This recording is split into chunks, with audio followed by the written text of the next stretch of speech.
Bird without any song. Dum dum dum dum dum dum dum. Nothing can stop these lonely tears from falling. Tell me, Kalle, where did we go wrong? Audio is running. It's good. Yeah. Perfect. So, I think in this episode, we should talk about the startup and like go into details of like what the MVP is, and because that's something that I haven't really done on my channel. I have avoided that topic because I think it's also quite a long topic. It'll take time to just go through it and like actually explain what I think and what my ideas are and my plan for it and why I'm even building it. And I think one of the main things that I want to address is the other fitness apps that people are commenting, because lots of people have been commenting like that it looks like this app or it looks like Strong, or Strong is like the main one because that's like the one that I actually know is very close. But one of the main reasons is that the main reason for building the app to begin with is the fact that I don't feel like I haven't seen any app that does it in a way where it's actually easy and simple to track your workouts. It feels like it's always very complex, and they make it, the UX or the user experience of the apps is not very great. And that also means that I actually have friends that actually track their workouts, and I don't know anyone that actually uses an app to track their workouts. And I have friends that are like super into their training and super like tech interested as well. So they would be like the ultimate client that would potentially, or customer or whatever you want to call it, user for like an app like Strong, and they know about that app but they don't use it. And I think that's what the MVP or the main idea is, to essentially take what you can do in like or on paper or in your notes. I know a lot of people that track their workouts in their notes app on their phone, and I want to take the freedom of that and take it into an app, but make it easier to track it than it is to track it in a notepad or on regular paper. And then also give you like the relevant stats that you'd want, like how many reps did I do, how many sets have I done, how's the progress been over time on this particular exercise. So that, I guess, is like the MVP right now, like being able to track your workout in a very efficient way that's very easy for the user to do. Just to explain, could you explain what an MVP is? Because many people listening might think it's most valuable player. But MVP in this topic is minimum viable product, and it's essentially, the way that I understand it is that it's like the core of what your product is going to be. So if you say that you want to build, like I say that I want to build a workout tracking app, the very core of that is going to be just to be able to track a workout. That's like the MVP. Can you be able to track a workout with this app? If you can do that, then you have an MVP. And then the idea is to also, why that is a relevant term even, is the fact that I think a lot of like startups like the term of like iteration. So you want to release something really fast and then you want to iterate on it and make it better over time. So that's why you want to build something that's like the very core of what you want to be able to do. And then you'll see like, what do people think of it? How do they use it? Do people even use it? And then once you have some data on that, then you can start to iterate and like add more features, or potentially remove things if you realize that it's too cluttered. Yeah, but about Strong, just quick, what is the similarity from Strong with your... I don't use Strong, so I don't know specifically, but the main thing is that you can track the workouts in a similar way, and I think that you can get data as well for exercises and stuff like that. I'm not sure if you're able to, because that's one of the main reasons also why I wanted to make this app, is that in most of these workout tracking apps, you can't really name an exercise whatever you want. It's usually pre-named stuff, so it's like a list of all the exercises that they could come up with. and then that's what you have to choose from. I should have like looked this up before we made this podcast or this episode, but I'm pretty sure that most of the apps that I've used that are popular, they have these preset list of exercises, which is usually fine for most people because most people will not do things that are very different from that. But for like an elite athlete that does something very specific, they might want to write down like, okay, I'm going to do a variation of a jumping jack. That's not a jumping jack, but it's my version of it for this particular thing. And they might want to track that. I don't know. I find myself like being very restricted with what the apps have to choose from. So I like the idea of just being able to choose your own name. But from a coding perspective, with presets, isn't that pretty good? Like you can see the data if it's like a free typing sort of thing. You can't see really, or you cannot categorizing what people actually do in the app. So if you have a preset selection, you can, for instance, say that we want to in this app help people to start exercise and track it, and we maybe want to give them some sort of you can do it in this way, because a lot of people are doing these kinds of exercises together when they do the whole training plan. And if we have only like that you type in what you're doing, we can't give the people that actually data. So it's a way of tracking how people are doing in the app and what they're doing and how many are doing it. Yeah, because I mean, and also in some cases, it might be hard for users to know exactly what a certain exercise is called. Especially if you follow Dr. Joel Seedman's program. It will be very, very hard. It's this guy who he has a very, very unconventional training program and training exercises. But his thing is like there should be no name for this exercise. Yeah. He makes any simple exercise the most convoluted and complex movement pattern that you can imagine. Yes, it's really ridiculous. But I was just thinking, will there be presets of exercises available? So if someone, I mean, do you always have to write in bench press? Because I mean, if you want to collect data on what the users are doing and what training programs they're using and what exercises are more popular or less popular, or maybe I want to compare myself to, as a user, I want to compare myself to Ludde, who's also a user. Will I be able to see his stats through the app? And if so, maybe the program needs to have like certain, not categories, but presets. So bench press, if I misspell bench press, it might be regarded as a completely different exercise. Is there going to be presets as well as being able to add to your own like, what do you call it, toolbox of exercises? And I also want to have a fact check on that, because I'm not a programmer, so I don't know if it's like a necessity that you have to have presets to see the data, but I think it is like that. Yeah, it depends, because like you could do it. There's two ways to go about it. You could have like, I could create presets and add them to like a pre-made database, where you could then have this thing where you can, in the app, you can write your own name, but if the name corresponds to a name that already exists within the database, then you might want to just choose that because it makes sense.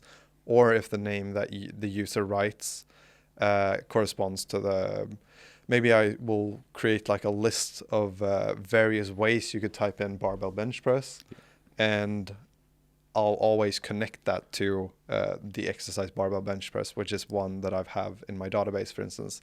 That could be a way to do it. And it could also be something where users themselves create the database. So this is what I do right now, but on an individual level. So each person essentially creates their own database of exercises, and I won't be able to see your exercises and you won't be able to see mine. But what you could do is you could have it be like as soon as someone adds a new exercise, we could check in the database, does an exercise like this exist?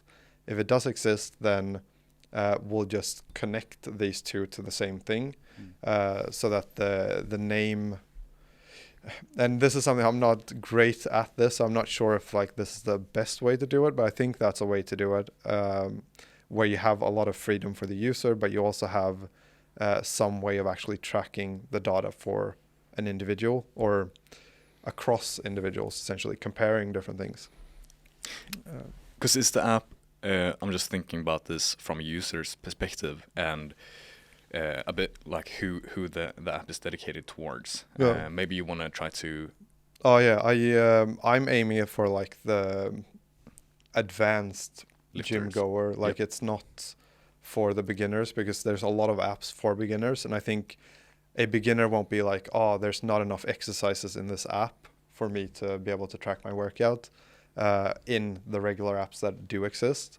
So this is very specific, like almost aiming for like elite level athletes, because that's what I think is interesting, and that's also like one of the main parts of the app, or one of the main reasons why I want to build the app, is to get specific data points for my own training, like volume and intensity in terms of like weights lifted and those sort of things. And I think that's something that not many people will be interested in as like a regular population. But I do think that there's a lot more people out there that want that sort of data that people don't realize, especially in like CrossFit. I know that there's lots of CrossFit people. I know people that actually work with creating like exercise programs for CrossFit people. And one of my friends, he's constantly talking about like or complaining almost about the person that comes in that like the novice who wants to be an elite. That's pretty common in CrossFit. The people that like, they can't really compete at an elite level, but they want to train like an elite person. So they want all the data, they want the optimal program, they want everything to be optimized, but it doesn't really make sense for them to have that. And I think those people would be really interested in an app like this. And I think in general, like people that are really focused on strength training would be really interested in something like this.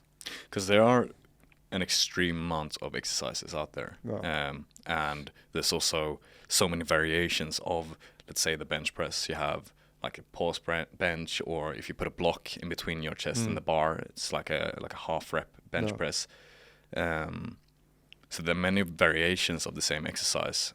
And if you have to create all the presets, maybe that's going to be something that's a bit, I mean, it's going to be hard for you to be able to reach every single exercise and every variation of every single exercise. So maybe it's easier for people themselves to be able to, when they create their own program, even though they can take data points from different athletes or different people, they can in some way create their own program and write their own exercises in the system, maybe. I don't know. I think when you do a MVP, you usually go through the user experience, and then you usually create a persona, and which is like the regular user. And I think that's a pretty difficult exercise to do, because you have to like frame it very much. So it's like, oh yeah, but I want everyone to use my app. But at the same time, you're like, okay, but this is the one I really want to use, and hopefully it's that much people that it will be good enough, so a lot of people will download the app. But that could be like a discussion for like 2 hours. How to create the persona. Yeah, how to create a persona. So we don't want to lock ourselves in right now in that type of discussion. Yeah. I mean, because you've developed an MVP or been in that process. How much time did you have to put in to create the first one? What's the most valuable lesson you learned when creating the MVP? So the most valuable lesson is that we didn't have the right resources to create an MVP from the beginning. So we had a vision and we were ambitious, and 3.5 years later we had an MVP because we needed to find a way to get money to afford as a full stack developer to create the platform. So the biggest the analysis I've done afterwards is that a lot of companies or startups are trying to solve a problem which is a bit too big at the moment. Like you see a whole new market, like there's no one else like this, and that's probably a reason why. So it's not a problem that Strong or any other exercise apps are there. You just need to find the market for your app, the right people, and it will probably go because there are so many people in the world, so someone will want to have the app. So we were aiming for the vision too much, we made a business plan, we remade it like 5 times, like 30 pages in Word or something like that, and we redid it, which is also good because we're trying to crystallize what the app actually should be. But we should have started with thinking about the MVP. What is the MVP? What problem and solution did we solve, or what problem would we solve right there? And not like, okay, we want to do this in 3 years, and then realize, okay, we won't afford to do that, or it would take too much time. So we have to cut everything and do reverse engineering. Yep. So we had to cut 70 or 80% of all the features. And that's an issue. But then you realize, like, okay, man, how will people use it now? Because we don't have the vision that we wanted. We thought the vision was the selling point, and we didn't find unique selling points for the MVP.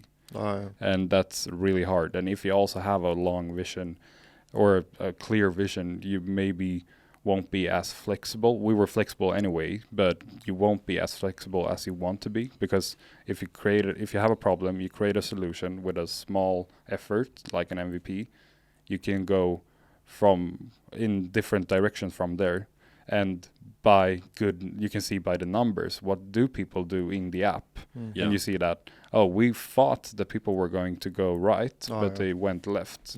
So we probably should do features for the ones going left, instead of thinking that the features is going right, or applied for the ones going right.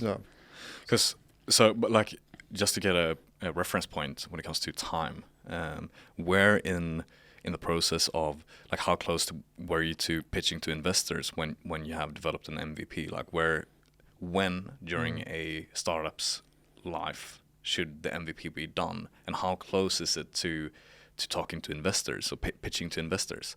It depends, but I think that if you have an MVP and you get like good numbers, or just some numbers, and you have a good selling point as well, and a great pitch deck, you can go pretty soon. They just normally want to be some sort of traction. That's the main thing. Like, is there any interest? We have 10,000 people in the app. That's really good traction. And hopefully, like, okay, how do you get your revenue stream?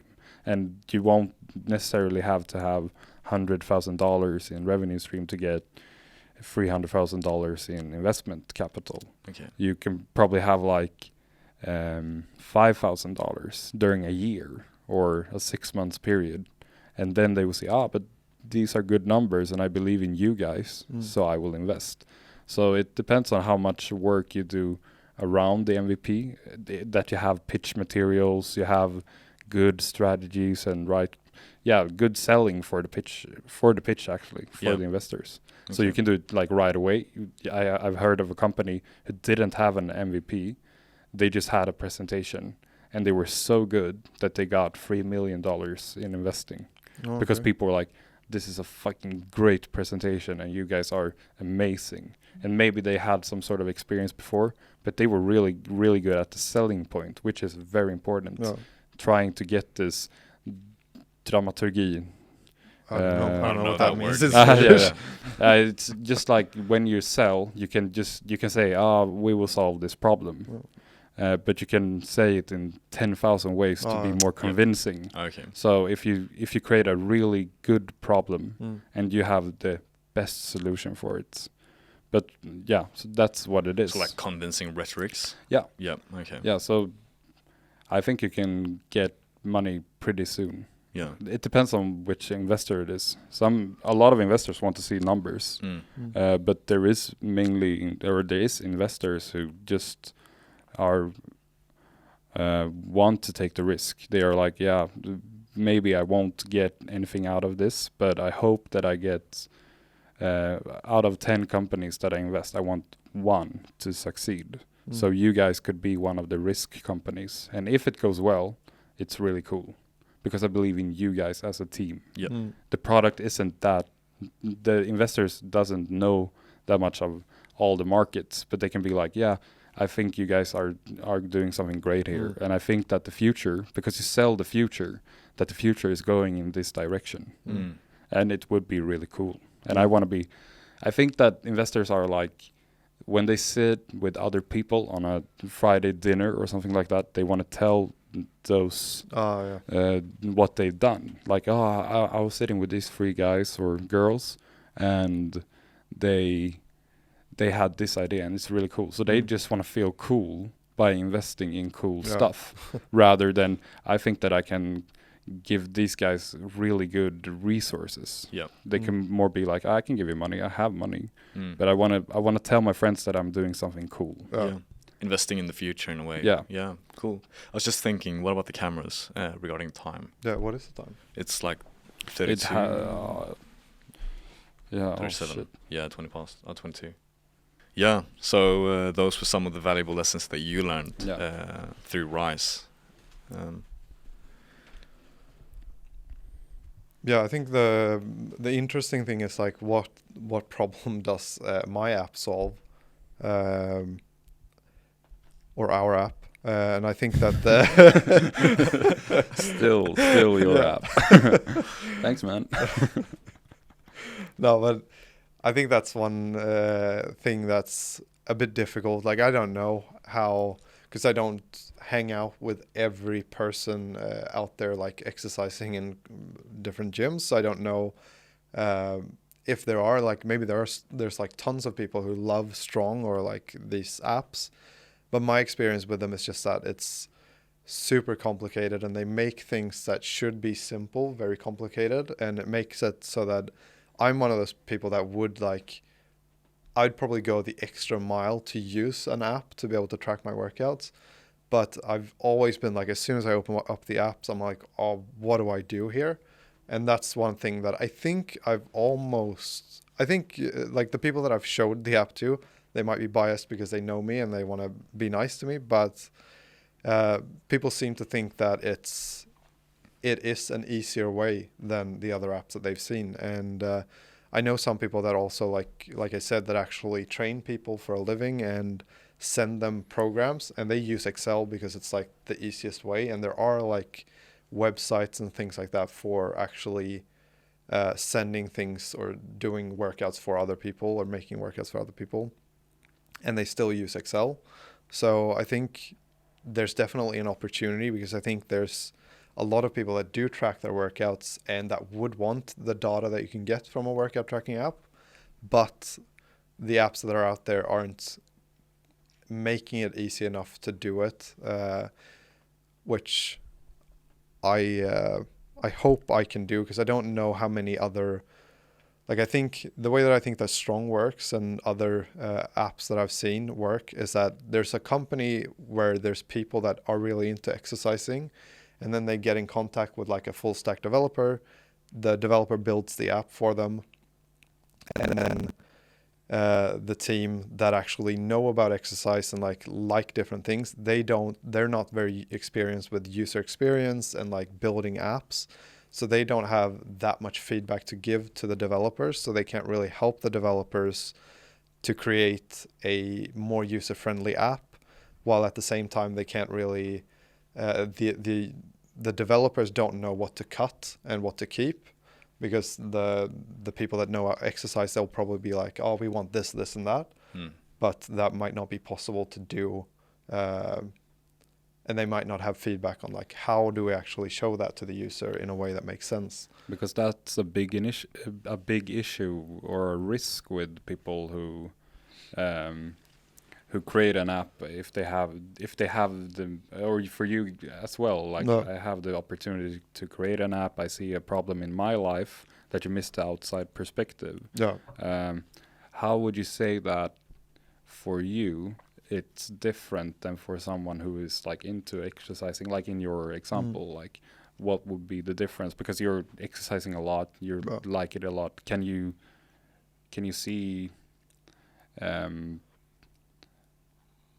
can you see from another perspective what they would have liked, like, or is the app mainly for the people who exercise a lot? Or can you see like how could a person who is not exercising that much get use of the app and or benefit from the app? Yeah, it's more difficult to look at it that way, because I think because when I started exercising, I would track my workouts in like a little book, and I would do that even though I was like a beginner. So I don't know if I'm like also a very specific type of person that would track their workouts. I'm like inclined to track my workouts compared to other people that might not be inclined to it. So I think that the person that's not inclined to think like me is probably not going to want to use the app. I think, because I think that the main reason for using the app is wanting the data that I want, essentially. So yeah, I think that's. Would you say that you're an early adopter? Because the thing is that when you do an MVP, you want to find the early adopters who's eager to find new ways of changing their life. Would you say that you're an early?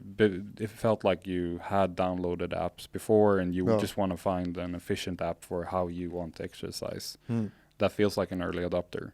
And the thing that we can do is also like, what do we think is an early adopter? Is it a person, maybe it's a person who is very into training and are eager to find new ways to make their life better than for a person who's just like, I would like to track my training exercise, because those people are probably just like the majority of people and will come on if the company succeeds. But you want to find the early adopters. So there's no issue if you are an early adopter and you think that people that train a lot also are early adopters. Yeah.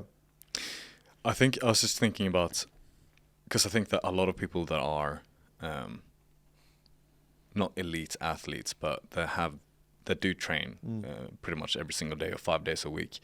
I think they might, in a way, already have a way to track their training programs and the exercise routine and stuff, just as you did, with a pen and paper, or maybe through another app or through notes on their phones. So there needs to be, in a way, some kind of, as we talked about before, a unique selling point for this app. And would you say that would be the efficiency of the user experience? So it's very intuitive, and or what's necessarily the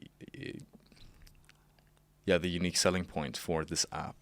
Because I think, just as Ludde said, the market is probably bigger for people that are new to exercise. Now I think those people are also more prone to fall out of training. They might stop training because they don't, just like you have every year after New Year's Eve, people start going to the gym, they apply for gym memberships, and then 2 months later they're not in the gym anymore. That might be the case with the app as well. So you might have early adopters in a way, or not early adopters, but you might have a lot of people. If your target, not audience, but your target group or market group is novice lifters, they're going to be quite quick on the button to download the app, but they might not actually use it too much. So the information that you gather from more experienced lifters might be way more telling. They might be way more useful for you, because you could, like, they might keep on going for a couple of years, and you can see through the app that they've done this steady development or this and that. So the data from experienced lifters is probably more important in a way, because novice lifters tend to drop out after a while. Maybe there's a way to combine both of them to make it intuitive enough for novice lifters to get interested and to download the app and to feel that they are not welcomed, but in a way welcomed, and make it easy. Maybe, I don't know, maybe put a description for each exercise. How do you do it? Or what are the recommended rep ranges? What are the recommended training volumes for a week or for a day and stuff like that? I think these might be valuable key points to talk about. Yeah, I think that's something that, or did you have something? Yeah. Just thought about the early adopter thing, because I think people are early adopters or not, like that, and we will have people who's not exercising, which also are or want to try to start exercising, and they are early adopters, and you also have the one who is early adopters in the exercise field, like who are training a lot. And I think that we shouldn't aim for the one who is not exercising, even if it's an early adopter, because they will probably, as you said, just fall out and try to gain the one who is exercising a lot and just want a more efficient way of tracking it. And one thing it feels like, because you exercise a lot, both of you, and you're into YouTube channels where people are exercising. So one way of finding those early adopters who are into training is by having marketing strategies or plans or campaigns on those channels where you actually find that early adopters in that target audience, because you will have in that audience people who are not early adopters as well. But you want to find the early adopters who will stay and who also will tell everyone else that I use this app and this app is fucking amazing. Yeah, that's what I'm thinking. I think I talked to you about, like, Jeff Nippard is one of those people that is like really, his channel is about like pretty much taking scientific papers and like analyzing them and giving recommendations to people, like, okay, for optimal bicep training, this is how you should do it, based on these studies.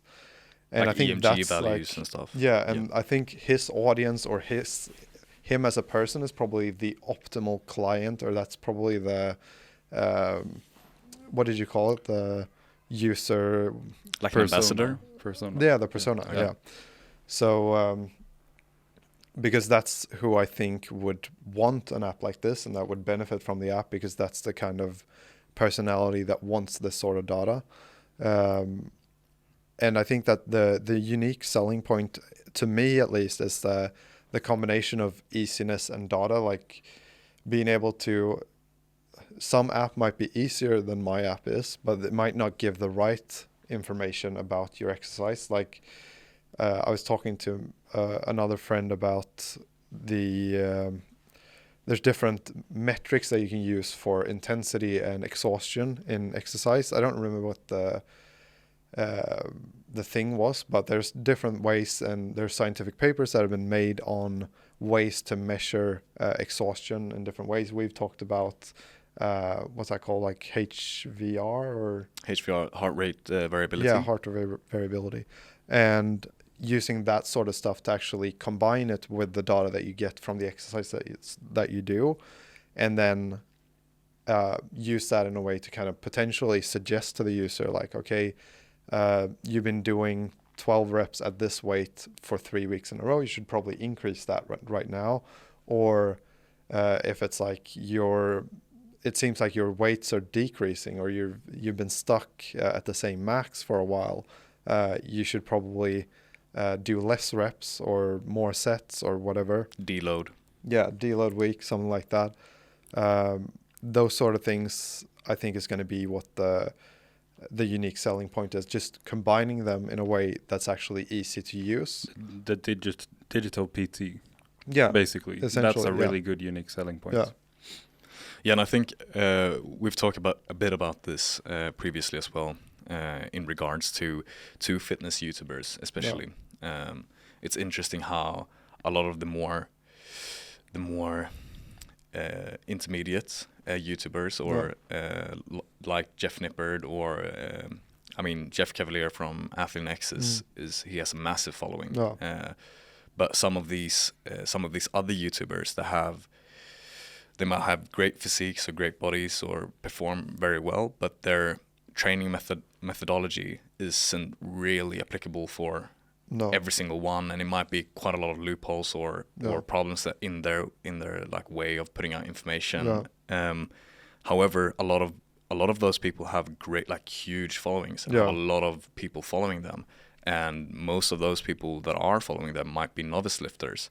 And one thing that I think is quite interesting is that I think people like Jeff Nippard maybe, or AthleanX, or some of these other YouTubers, they're almost like they're almost blind to their own knowledge. They know so much, so they use a lot of terms without any regard to what the viewers are, the knowledge that the viewer has. So if you throw out HRV and you don't know what that is, you might be quite you tend to click away from the video or whatever, because you think this is on a level that's far beyond me, and you like direct your attention towards these other YouTubers that have maybe more misinformation, I'd say, and less experience and less knowledge, but it's more like novice friendly.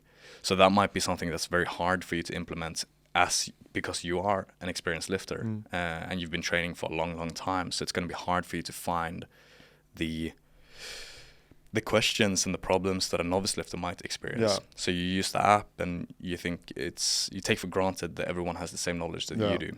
And as you explained right now, or having the digital PT, being able to tie in all these things such as intensity or central nervous system stimulation or recovery by using one of these pulse bands across our chest monitors.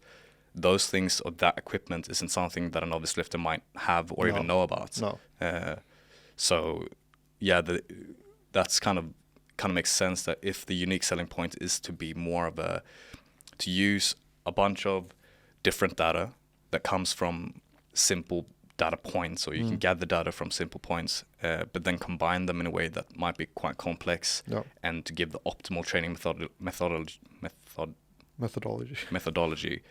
towards the experienced lifter makes more sense than to bring out all these terms and terminology and these different ways of training for a novice lifter. And say for, like, if you have personal athletes where they have all the resources to track their training or exercises every day, and they have people around them helping them with it. There's a lot of athletes which is like just below, which are like they are trying to come up to the top, but they don't have the resources at the same level. So in football, if you play 3 divisions under the top, you still exercise every day. You're still trying to be in the top league.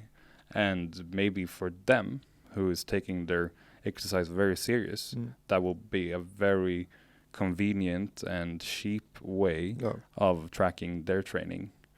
So I think it's a really big market for that. And when you develop it even more, then you can get the novice exercisers, or you can go and really aim for the athletes.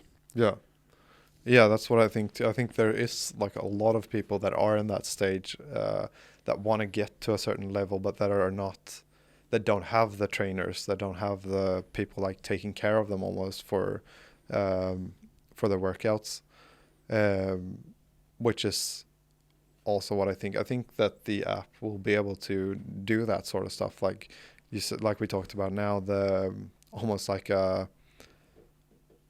PT, digital PT. That's also a good like name, because when you talk with investors and stuff, and when you sell something, you want it to be really easy to understand.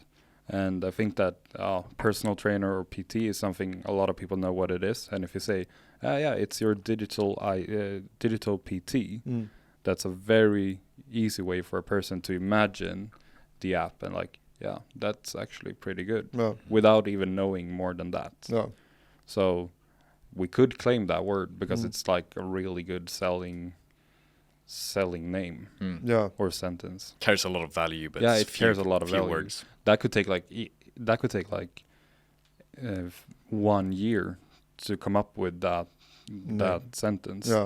But we came up with it in 20 minutes because we're so fucking good.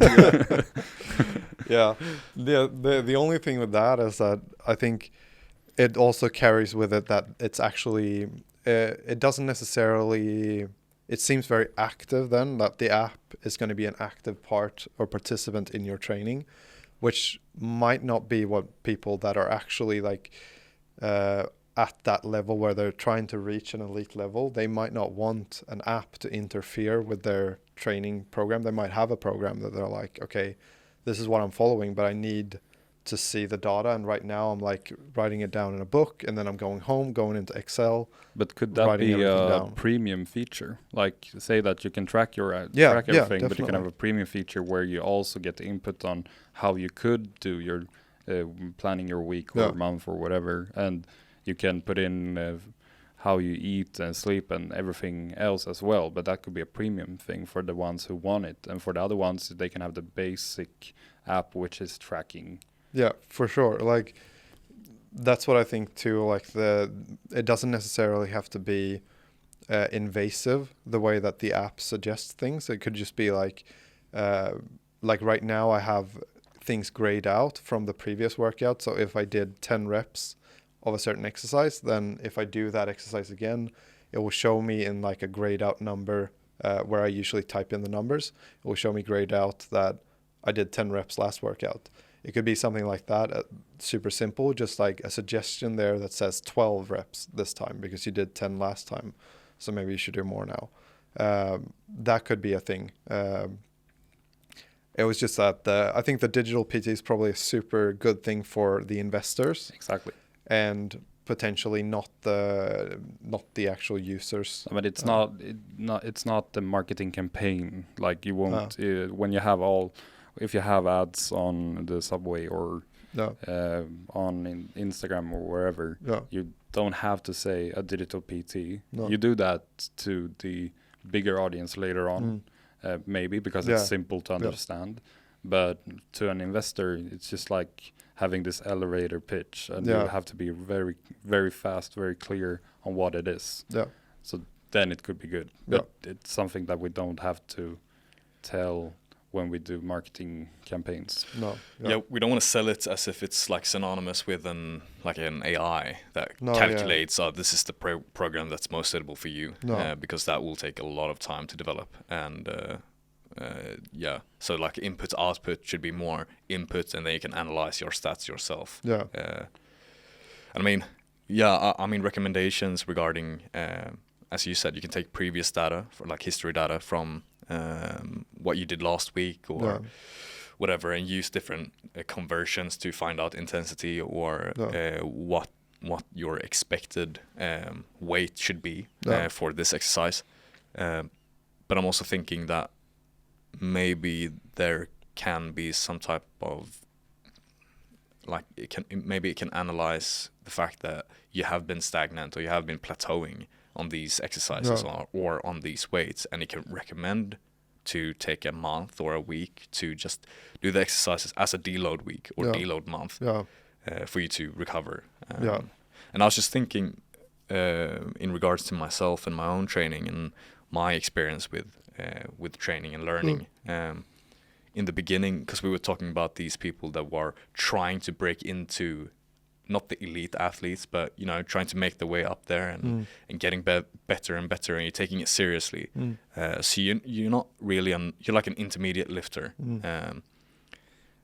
I felt when I was, I'm still there, but I felt that when I broke into that like a realization that I really, really enjoy training in that way, and I want to take it seriously, that my energy and my willingness to learn and to search and to learn terminology and just figure stuff out was probably the highest. That was the peak of my interest for training in that way.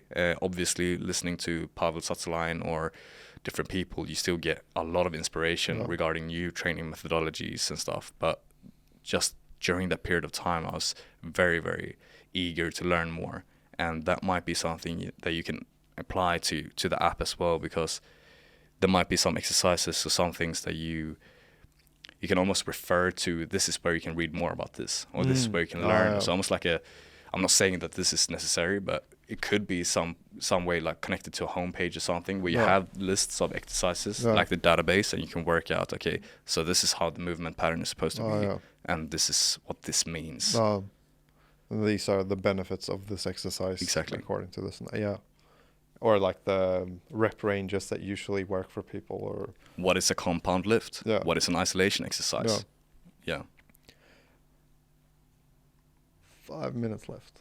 Should we stop explaining it while I'm thinking of it? Like Yeah. I'm trying to come up with it as I'm explaining it. Yeah. Yeah, but I think it was a really good discussion. We claimed a lot of things. Yeah. Serious, but it was good. Yeah, Yeah. but maybe we need to have some sort of seriousness as well. Like Definitely. Yeah, for sure. The first episode was like, blah blah, and have fun, and that's good. That's really good. But we wanted to talk about the startup, and I think we covered most the most points. part. Yeah. Yeah, training methods. Yeah, like the training methods. Yeah, but because one thing that I see here that we've written down in the notes is Niels van der Poel, Yeah.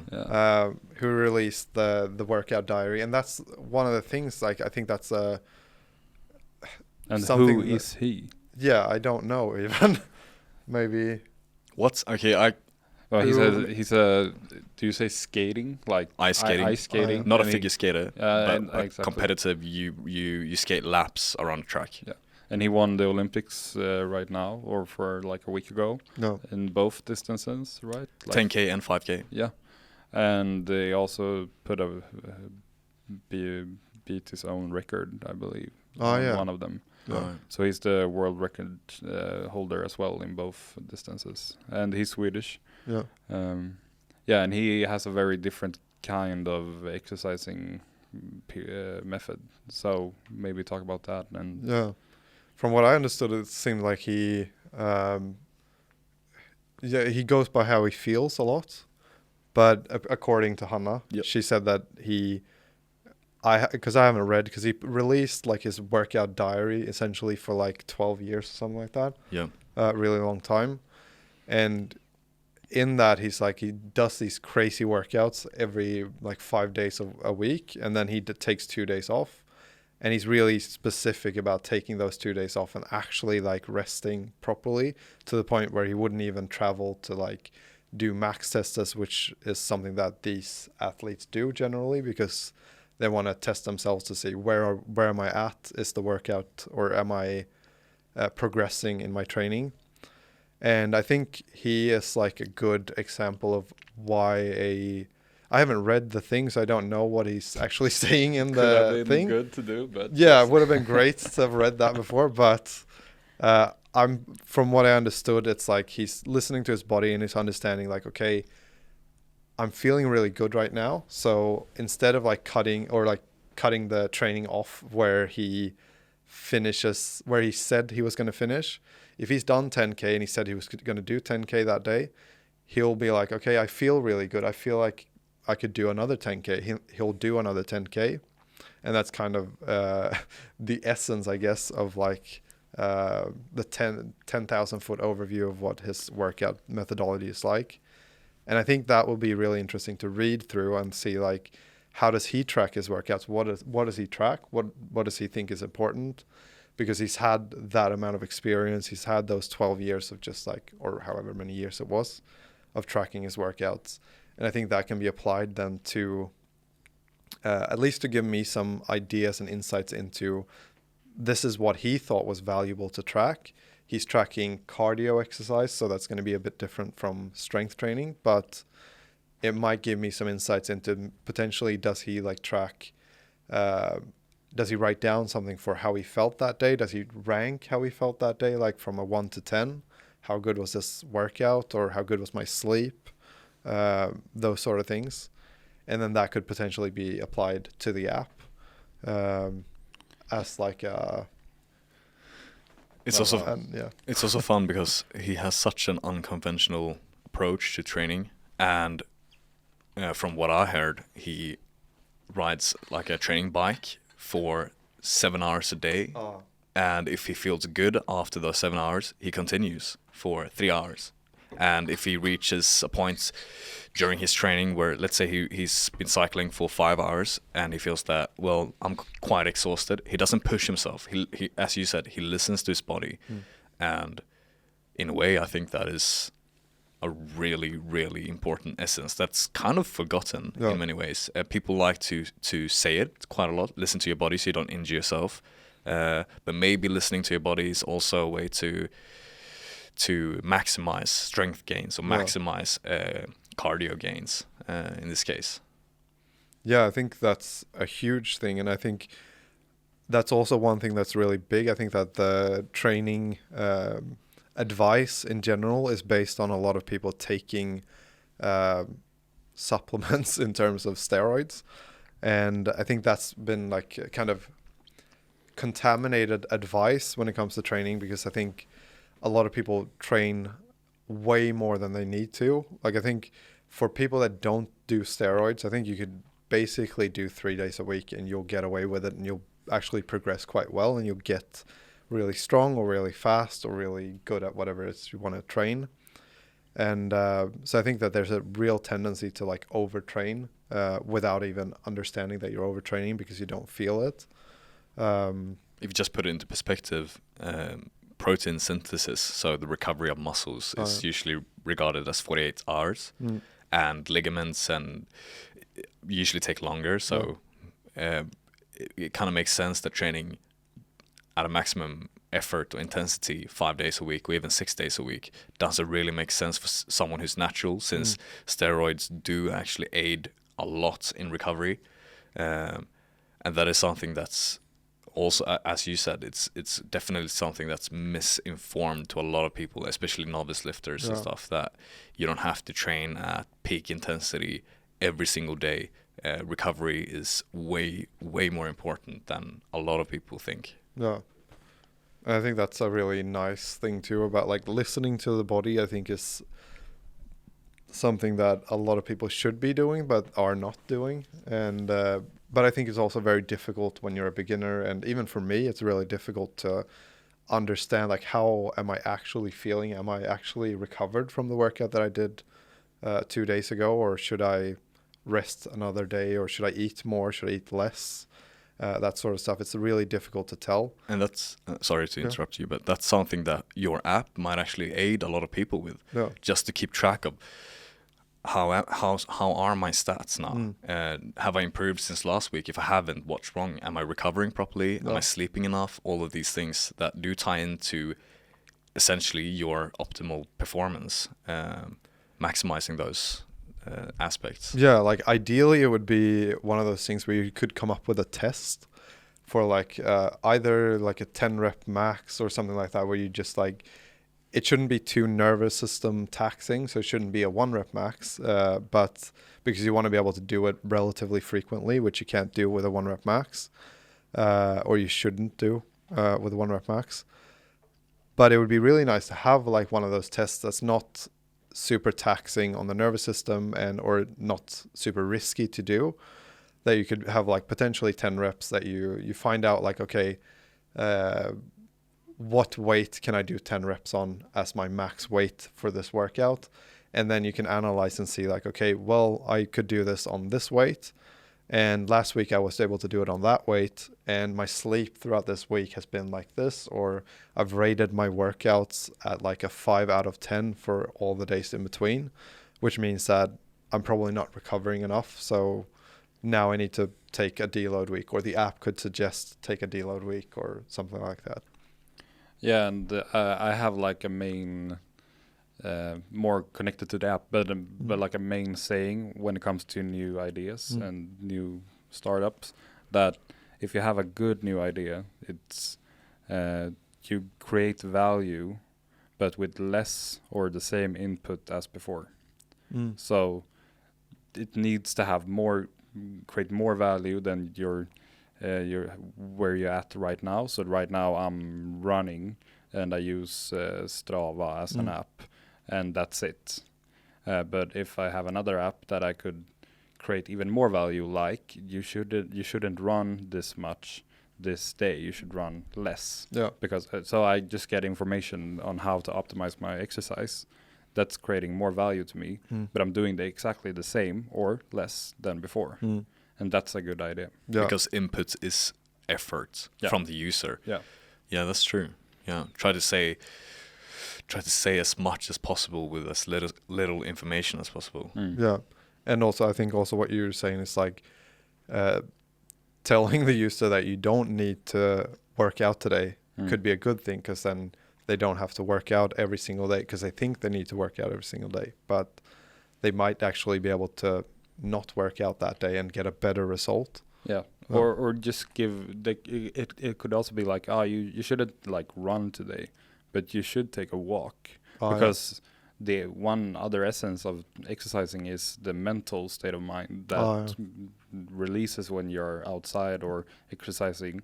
You know more about it, so you can probably explain it for people. But just that a walk in an hour isn't necessarily like a high effort exercise, but still it's good for your brain. It's good for your body, but you don't have to run 10K. Yeah, there's so many aspects and so many like benefits from every single like from working out, but those benefits always diminish if you don't give your body enough rest time.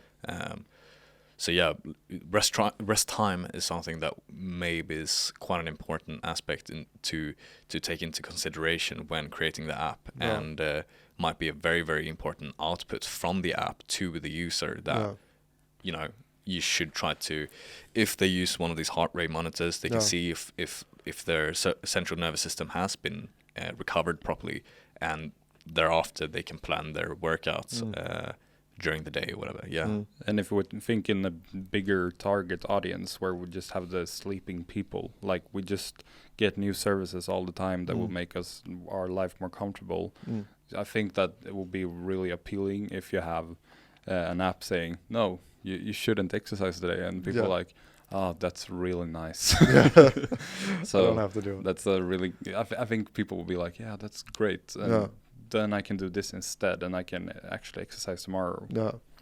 And I think there's two sides to that part, because I think a lot of intermediate lifters, or maybe not intermediate, but between novice and intermediate, once you get going into it and you start to see maybe the first gains and you start to see the progress that you're making, you want to work out every single day. That's like, you want to go to the gym, but it's so counterproductive doing that way. But as you say, it's also important that if you do not give yourself enough time to recover, you probably fall out of the pattern of training, because you'll get injured, or you'll actually get sick of it and tired of it, because your body has to say like stop at some point. So there's probably two sides to that coin. Yeah, and a healthy long-term pattern is so much better, because as you said, if you just exercise a lot, after that you get an injury and you have to wait 1 month, and after that you won't start again. So if you do a healthy way right away, hopefully you will exercise for several years, and you will have it in your cognitive pattern, and that's the exercise you want to have. When you just don't think about it, you just like do it. And I think there's a big or a key aspect to that, that you just want to get the cognitive pattern going. Consistency. Because we have like at my home, I live on the 4th floor, and we have like the stairs before the elevator. So normally it's the opposite way around. You have the elevator right away when you come in, and you have the stairs on the side, and then you just go to the elevator. But we have the stairs, and I see them, so I started to take the stairs, and I do it every day now. And I don't even like think, I should take the elevator, because I have it in my pattern. And that's a way of, I heard a podcast where they talked about it, where they tried to make the stairs more compelling. So people were like, now I want to go and then take the stairs instead, because there's a lot of colors right there. And to create that pattern, the everyday use, and to Niels van der Poel, like it feels like he saw exercise like something else than other athletes, elite athletes. It feels like he just saw the opportunity in a lot of ways. Like, I want to try to eat at this food place, this food diner. It's 3 hours away with the bike. I take the bike there instead of taking a car, or not even doing it at all. And he's going up in the north, or he lives in the north, but he's going up hiking for like several weeks, or he yeah. didn't put so much effort into ice skating. He knew that I could ice skate. I know how to do it. It's more about my body. So I just exercise a lot of different things to get a more unique body set. Yeah, and it's the thing you said to try to incorporate exercise. I mean, all type of movement is in a way exercise. Taking the stairs up and down is great for your body, and to try to incorporate these just movement in general into your everyday life. So you do take the stairs instead of the elevator. You do go for a walk to the shop instead of taking the car, if you have time for it, which you usually do. And the same thing, like before you go and take a shower in the evening, you can do 3 sets of 20 reps push-ups. That's better than doing nothing, usually. And those kind of easy, non-strenuous movements will also, in a way, aid in your recovery, because they are recovery movements in a way, unless they're too taxing on your body. I mean, if you weigh like 150 kilos or 180 kilos and you take the stairs 4 sets, it's going to be very intense for you. So it's all about like individually what is suited for you. But just trying to incorporate those aspects into your life is, I think, very, very important for consistency and for just general health. And I also heard that a lot of people that do, if they have a job at a desk, so they work, let's say 9 to 5, they come home and they go for a run for 1 hour. They pat themselves on the back in a way by maybe eating something more unhealthy during the evening, because they think, well, I went running today, so I burnt this and this many calories, and therefore I should be able to do this and this and that, eat this or play video games until 2 o'clock. But if you instead try to incorporate it in your everyday life, I mean, this is off topic from the app, but just speaking about training in general, you won't really see the movements that you won't see every movement that you've done during the day as an exercise. It's just a part of your life. Trying, as you said, trying to take the stairs, trying to move around as much as possible is very, very valuable, I think. Like it can be really or you should be really careful with like creating the habit or the connection between like, I went for a run, I'm gonna have a piece of chocolate, because then you're gonna create a craving. Every time after you've had a run, you're gonna have a craving for like chocolate, and you won't know why, but it will be because you've created that distinct or that connection. And there's a book, of course I'm reading a book, but there's a book about like written by a monk and it's talking about different things about meditation and how meditation actually affects the brain. And he's talking a lot about the neuronal or pathways in the brain. I'm not an expert in this. I will probably jumble this up, but essentially when you meditate, you can create a new pathway in your brain for like whatever it is that you're doing. And essentially it's the same with any habit that you create. If you create a new habit, you'll create a pathway so that every time you do that habit, you'll stimulate that pathway and you'll get that sensation. That's why, like, if you have a bad experience with something, you'll build up this neuronal pathway, and then every time you have that, you see that thing again. Let's say it's a snake or something. Every time you see a snake after you've had a bad experience, you'll think back to that experience. You'll instantly like remember it, and you'll feel like you're gonna have a bad experience again because you think you're experiencing it again, even though you're not. And it's the same thing with this thing then, going for a run and eating a piece of chocolate. You'll think that, okay, now I need a piece of chocolate because I've gone for a run. I have the same feelings that I had last time I had a piece of chocolate. And that's also one way to create a pattern, because I listened to NPR's podcast about patterns and habits, and they were talking about that it's really hard to create good habits because it usually takes up to 3 months. Fact check, but it takes 3 months to create that pattern, like in a cognitive way, and that you have to have some sort of that chocolate. But that chocolate could be like, I sit on my bike in my office, and at the same time I'm allowed to watch this TV show, and it's only by this time. Because the normal thing is that people go out and run 5K, thinks that they that they have, because they've done it before, they can do it again. They come back and they feel like terrible. So I usually, instead of eating that chocolate, I say to my friends who are into running, because I run a lot, I tell them like, run 3,000 meters, so like 2 miles basically. Yeah, probably so. Yeah, around 2 miles, and run that. It will go terrible. Well, at the time, if you look at time, you run in 20 minutes. That's not good.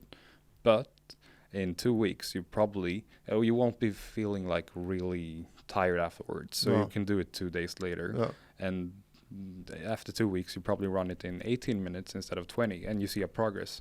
And right away, when you see the first progress, you get hooked. Exactly. And then you can continue, and you have 16 minutes, 14 minutes, and then you go on a longer distance than you did before. That's a really, really common issue. I myself have done that quite a lot of times, especially with running. I had a period in my life where I was running quite a lot, and I was into it. You know, you get into the pattern of running, you start liking it, you get runners high, you like the feeling of it, you come back, you can check your time, and you're like, yeah, I improved from yesterday, and that's great. But I kind of fell out of that pattern for a couple of years, and in the back of my head, I was like, I can still run, take it easy. And my friend, who's also a runner, long distance, well, he's a long distance runner in a way, also sprinter and stuff. We went for a longer run, and I was so trashed after that run. My legs were hurt, like it was so bad, and we ran in the forest as well. So it's like, you know, a bunch of hills and ups and downs. I wore new shoes, my feet were completely ruined, and the experience in general, like I was happy that I did it afterwards, but the connotation I made with running wasn't that happy feeling that I had previously. It was, instead of, I was like, bloody hell, this is so exhausting and hard. And if you go into the gym when you're a beginner, or if you address running the same way by doing the maximum effort in the beginning, you're not going to be excited to go for another run. You're not going to be excited to go to the gym again. And I actually heard quite recently on, I think it was Instagram, just scrolling through, or maybe it was like a YouTube short or something. I don't remember who it was, but if I can find it, I'll let you guys know who it was. But he explained that he had, I don't know if it was a client or something, that would go to the gym and set a time frame of 6 minutes, that during these 6 minutes, I'm going to work out. So this person went to the gym, worked out for 6 minutes, and then went back home and did that like every day pretty much for a while.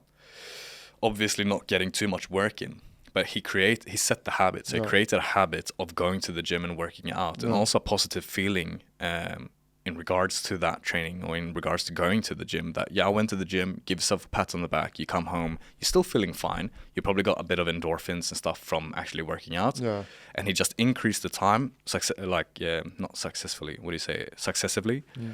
and also the intensity and workout. But the summary, or not the summary, but the lesson that this person told, or the essence of what he was trying to say was, before you can improve on a habit, you have to establish the habit.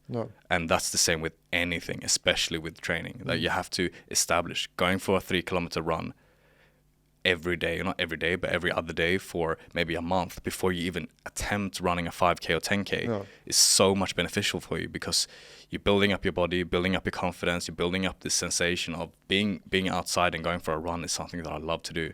I definitely think that creating these cognitive patterns is essential to be consistent in your training. It feels like that in this time and day, we only see the result on Instagram or YouTube. We don't see the progress, so we get too result fixated and just want to achieve something right away. But we forget that the people who show us the result has a major progress before the result.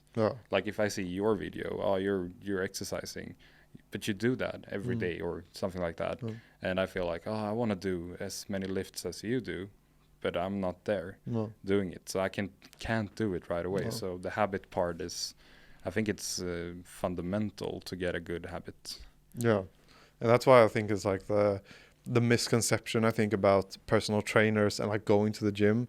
A lot of people that don't want to exercise think that the feeling that they should aim for in the gym is that, like, the post 10K thing that you talked about, like feeling completely destroyed and trashed. And so I think that's one of those things that you should avoid. Yeah. Now I got Yeah. lost. But yeah, Yeah. like But we also have like 3 minutes left until the Yeah, I camera think- goes I think out. So we I have think to- I think that's a wrap somewhere. To be honest, yeah. It More was- training and startup focused podcast today. But yeah, I think it's an indicator of what we're gonna go as well. Yeah. It feels like both startup, both training, healthy habits and stuff. yeah, definitely. great podcast. Yeah. Let's check the sound. Thank you for watching. If you enjoyed this episode, you're more than welcome to check out our main channel, The Exit Strategy, on YouTube. You'll also find our podcast on various platforms, and you can also check out these 2 clips right here if you want to see more content from us.